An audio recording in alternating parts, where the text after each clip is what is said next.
මහමොලකරුවෝ ඇවිල්ලා බලන් ඉන්නවා ආස්කු ප්‍රහාරේ මහමොලකරුවා කවුද කියලා. දැක්කද පොලිමේට ඉන්න මහමොලකරුවෝ ටික.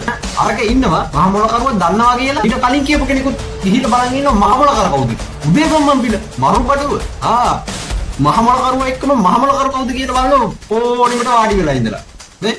දැන් උදේගම්මන් පිළ පොතක් දාලා දාන මහමොලකරුවා කියලා. එතුමා ඇමතිකම් කරපු ආණ්ඩුවේම වෙන ඇමති කෙනෙක් කියනවා මහමොලකරු කියලා.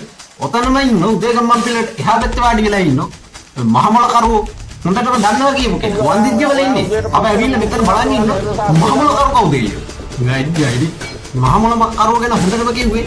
අපිලගේ සාදු තමයි හොඳටම කිව්වේ. කිව්වනේ ඉන්න ඔක්කොටම. මරු බඩුවක් අපි ඊයේ දැක්කා නාලිකාවලින් සමාජ මාධ්‍යයෙන් පාසුක් විහාරේ පොත පිළිගන්න පුද්ගලෙක්.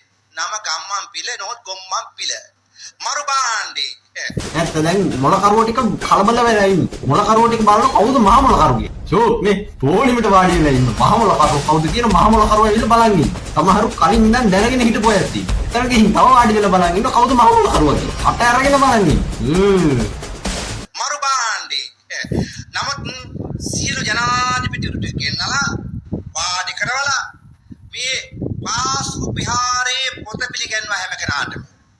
පාස්කු විහාරේ පොත පිළිගන්නනකොට ඇයි මම අහන්න කැමති ගම්මන් පිළ උන්නේ තමුන්නාසේ ඉවකර රජේ හිටපු ඇමතිවරයෙක් නේද? ගෝඨාභය රාජපක්ෂ විනාශ කරේ තමුන්නාසේ නේද?